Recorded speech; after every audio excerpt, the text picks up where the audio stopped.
So this monologue aired during the daytime on Pacifica Radio in the early 1970s.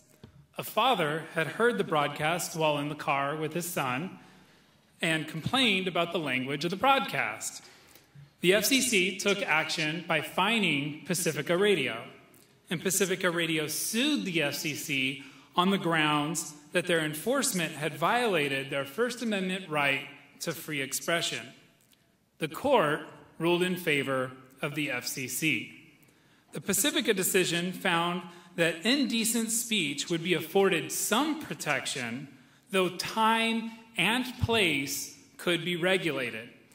Arguably more important, the court specifically defined indecent speech as language or material that, quote, in terms patently offensive as measured by contemporary community standards, this becomes important, for the broadcast medium, describes or depicts sexual or excretory activities and organs at times of the day when there is a reasonable risk that children may be in the audience, end quote. Notably, the ruling of the word fuck as indecent in the broadcast medium contradicts the ruling of the use of the word fuck in the public medium. In the case of Cohen versus California, the court ruled that a protester wearing the words "fuck the draft" on his jacket in a public courthouse was protected speech. The rationale in the Pacifica case, to the contrary, ruled that the word fuck could reasonably come into contact with a private realm in the home where children are present. While I would argue that when you turn on the television, you invite the public into your home, the court has yet to hear such an argument. In this case, the Pacifica case was important both because it led to the creation of a safe harbor where broadcasters could air indecent speech between the hours of 10 p.m. and 6 a.m., where children were unlikely to be in the audience. And it was important because it set a legal standard for indecency in the idea of contemporary community standards. This becomes important in considerations of censorship in the context of artistic expression. The next popular incident that I'd like to talk about occurred in 2003 at the Golden Globe Awards. I want you to check out this clip of the indecent speech from Bono of U2, who's accepting an award at this presentation. Go ahead.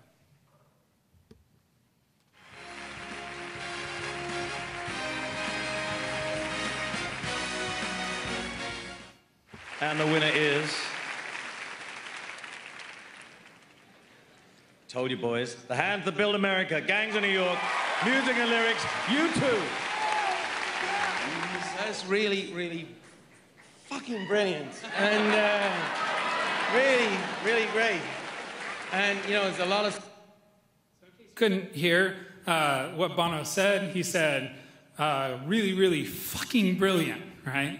And because Bono's use of the word fucking did not specifically refer to a sexual act, the FCC declined to fine NBC for airing the speech.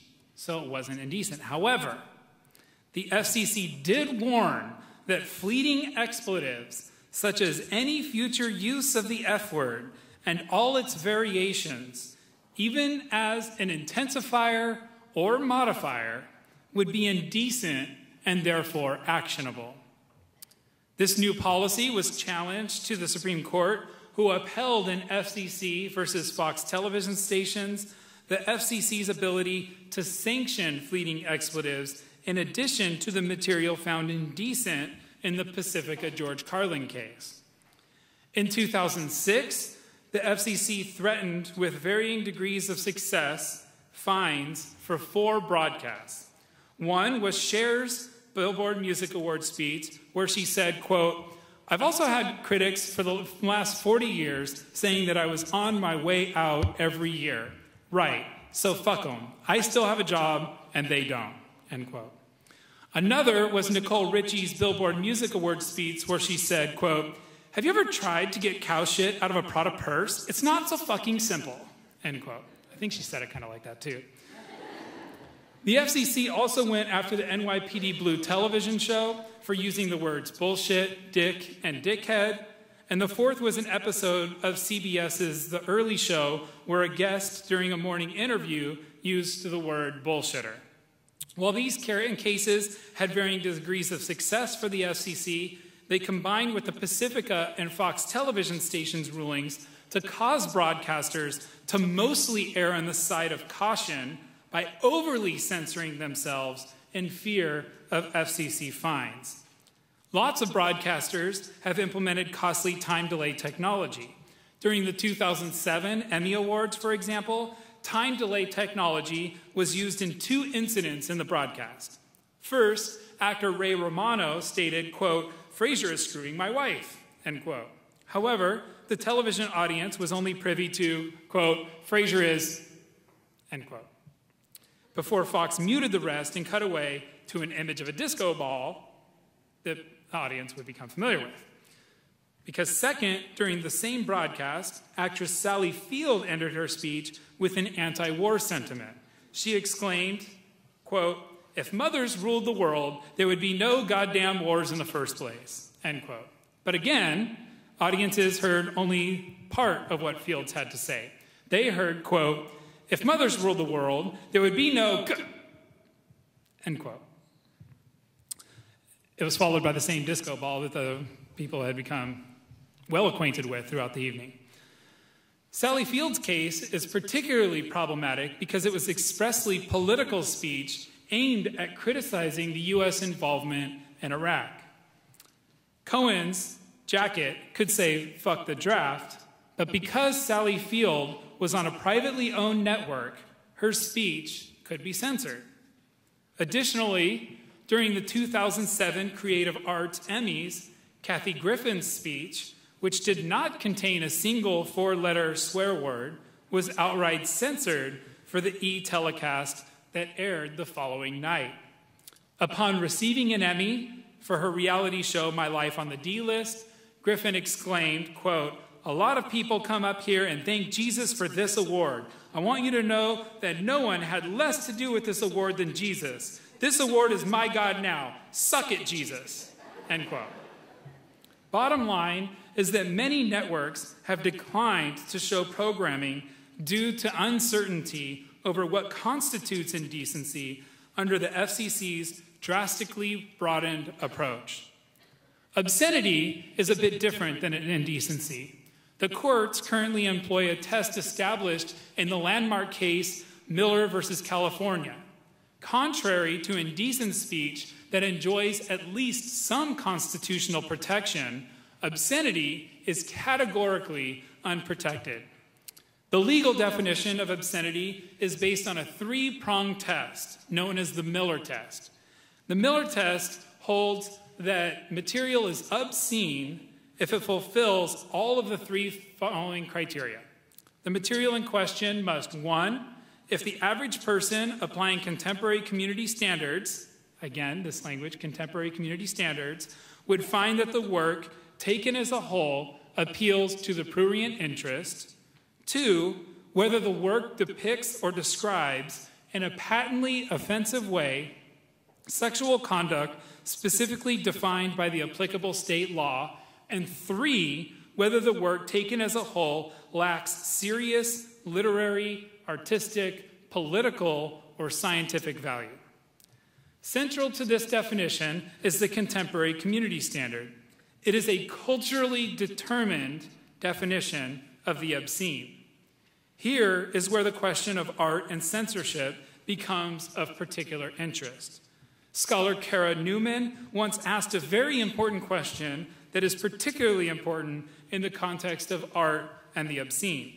She asked, given the contemporary community standard and given art's regular challenge to standards of morality, does art plus sexual content equal obscenity? Again, does art plus sexual content equal obscenity?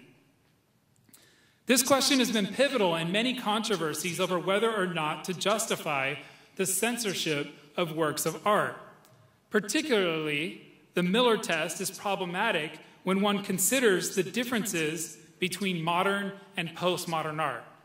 In a precise sense, the Miller test privileges a modern interpretation of art.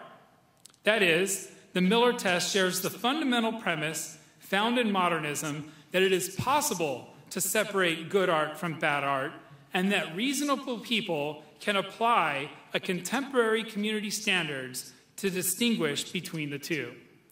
Since at least the 1970s, art has been characterized by a multiplicity of attitudes jostling for attention. Some might think that that's even an understatement. Postmodern art is a rejection of modernism's artistic requirements. Newman described postmodernism in art with the following statement: "Postmodernist art is free from the critic's demands that art must be serious and intellectual to be great. Many postmodern and contemporary artists also rejected the notion that good art must have traditional value, adopting attitudes of irreverence and insolence. These artists question, attack, and deconstruct the foundations of modernisms. These artists may speak boldly to their audience, often with deliberately shocking images." Newman's point here is that holding postmodern art to be accountable to the Miller test, that three-pronged test, forces artists to defend against censoring their works of art with the very defense that their art is designed to reject. Namely, if the artist is to pass the Miller test, they must convince people that their work of art has overt, serious artistic value. Thus, in effect, the Miller test exists at least partially as a rejection of postmodern art and an affirmation and privileging of modernist art. Contemporary community standards in art are often on a collision course with one another. We've seen this in many cases and many instances in our recent history. First and foremost that comes to mind is the case of Robert Mapplethorpe. I have a clip here that shows some of the art that it was produced by Robert Mapplethorpe before we go into the controversy, in case a lot of you aren't familiar with this particular controversy.